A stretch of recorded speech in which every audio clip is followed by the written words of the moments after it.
Round of applause for Gemma, everybody. Round of applause for Gemma. Hello, everybody. How are ya? I need to stand behind the line, don't I? How do we not avoid feedback? I'll go like that. Can everyone hear me? Fantastic. I'm Elias Nakos, and it's great to see so many familiar faces in the crowd. And for those who are unfamiliar who have come and said hello, I really do appreciate it. I'm so happy to be here. I'm so happy to spend this time on stage to celebrate the late, great Egbert Gaye. Egbert was a part of my show. I've been on the air at CJD for basically 5 years now, and he was a part of it from day one. And to be technically correct, actually day two was my second show that Egbert was on the panel with us, and he has been a mainstay. He was a mainstay every week for 5 years. And I do want to take a moment here just to talk about what made Egbert special to me. You know, the people that I know in life that have been successful, there's two things that connect them all: competence and kindness. Egbert had so much of both. He was so good at what he did, and he was so kind. So I want everyone here just to take that away from Egbert Gaye and think about bringing that into your life as much as you can, helping people, being competent at what you do, and then being kind when you do it.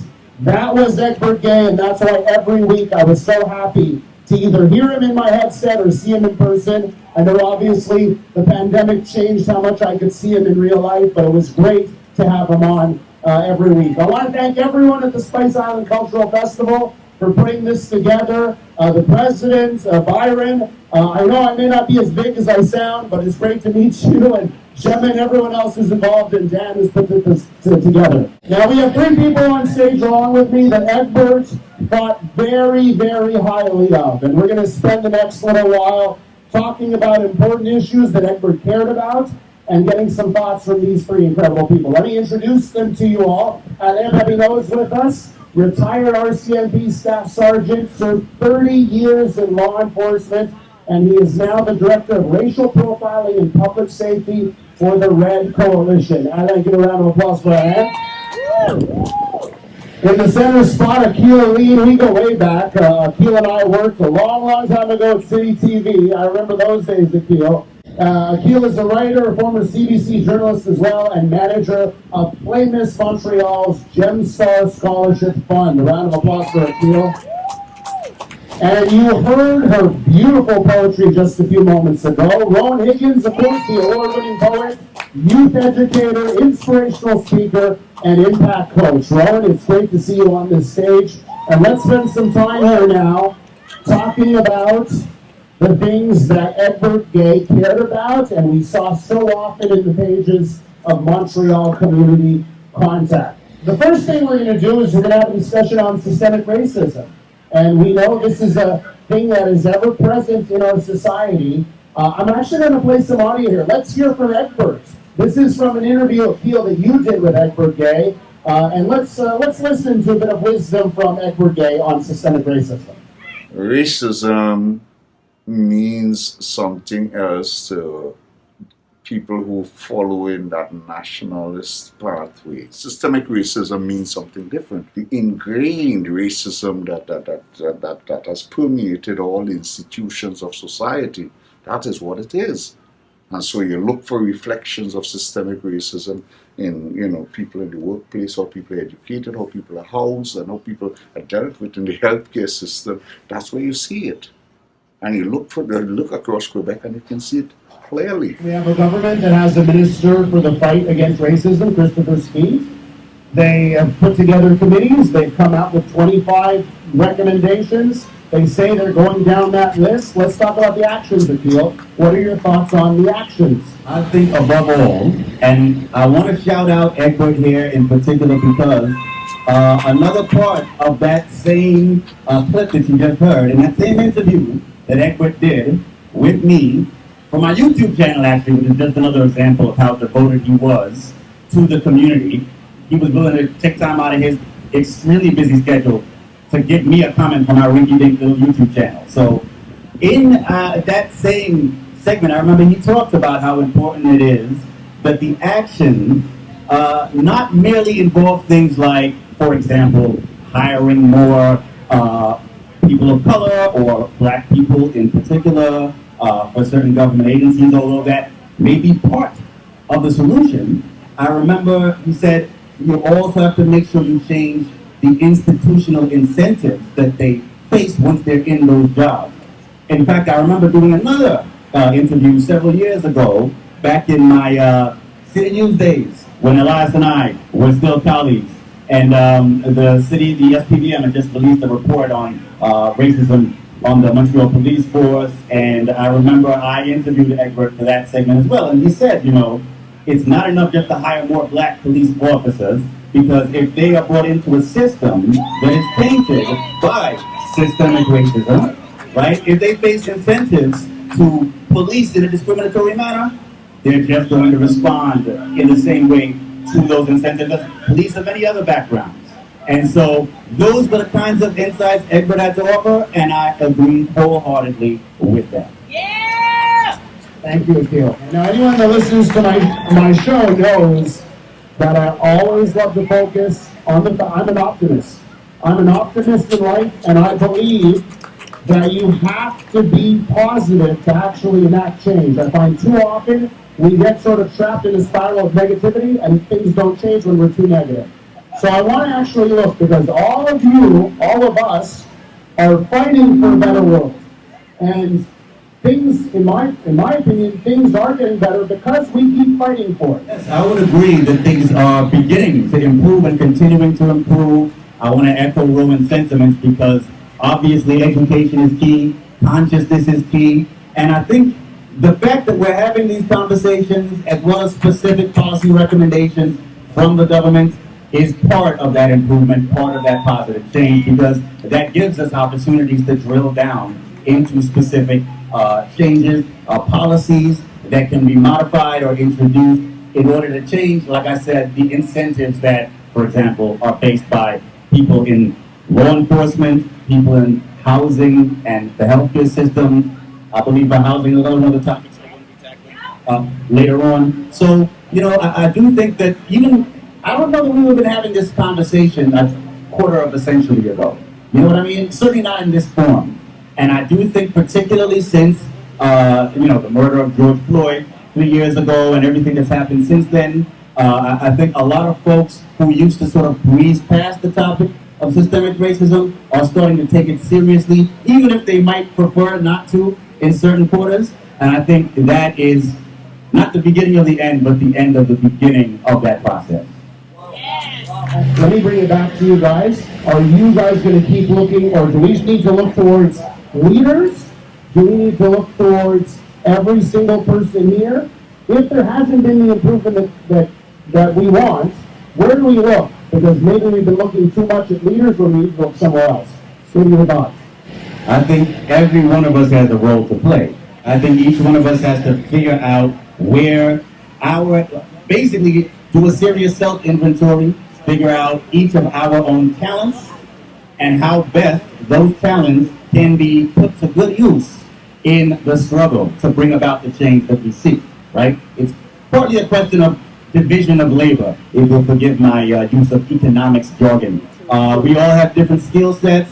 They can all be put to use in that struggle. And I think Alain is quite right to point out that we need to play a long game here. I've seen, I don't know how many of you have seen a YouTube series called The Grapevine, where young black people, mostly in the States, have regular conversations about racial and other issues. But I remember hearing one comment a few years ago from a participant in one of those conversations who said, we've been fighting and struggling for so long and marching and protesting and fighting in the streets, and we're still dealing with these issues, and you could hear the sense of defeat in this person's voice. And I remember saying, but we all have to put these things in perspective, right? Like Alain just pointed out quite rightly, our ancestors struggled through literal chattel slavery for hundreds of years, right? Imagine living your entire life, cradle to grave, womb to tomb, enslaved, not just mentally, but physically and legally, knowing that your children and your grandchildren, your grandchildren's grandchildren, for all you knew, would be enslaved after you. And still never letting that stop you from continuing the struggle. That's the kind of dedication we have to have. We need to recognize we're always going to have to be vigilant about this. And I do think that essentially, it's a journey, not a destination. That's the way I would sum it up. So let's move on to another subject that Egbert and I talked about a lot on my show, and that's immigration. This has been such an issue here in Quebec. Of course, Quebec controls the vast majority of its immigration. I want you to listen here. This is a section from our program. This is Egbert and I in a conversation about how Quebec chooses its immigrants. And of course, language now is the #1 factor. Have a listen. It's not a cherry picking that we want to make immigration to be. Immigration should be something bigger than that, what it used to be. The movement of people from one country to another country for various reasons, not because they can speak a language. And so just need you to understand that. People want to move to Canada. Quebec is part of Canada. Allow Quebec to integrate the immigrants properly when they come here. If it's along the language lines, that's fine. But the thing, we're going to choose 50,000 people basically because they can speak French. And we would come here in the society where they're still being targeted for all kinds of ugliness, including driving, including the way they find housing. Racism is still there, whether you can speak French or English, if you're black. So the thing is, we've got to talk about proper integration. And we've got to talk about bringing enough people, allow them to work, allow them to go to school and to build themselves. Immigrants are supposed to do. Not go and look for people who speak French and who can fit in their certain capacity. That's not what immigration is. That's called cherry picking. And rich countries have been doing that for so long, depleting important resources in poor countries. So allow immigration to be itself. And don't go and take the best of the civil society and bring them here and expose them to all kinds of ugliness. The voice of the late great Egbert Gaye there. Now you heard Egbert talk about cherry picking on immigration. So here's my first question on the panel. I'll start with you, Akil. Is it reasonable for Quebec to expect its immigrants to speak French? I do not think it is reasonable to expect all immigrants to be able to speak French right off the bat, or to have to learn it within 6 months, which I think is ridiculous. I do not think that is a reasonable expectation at all.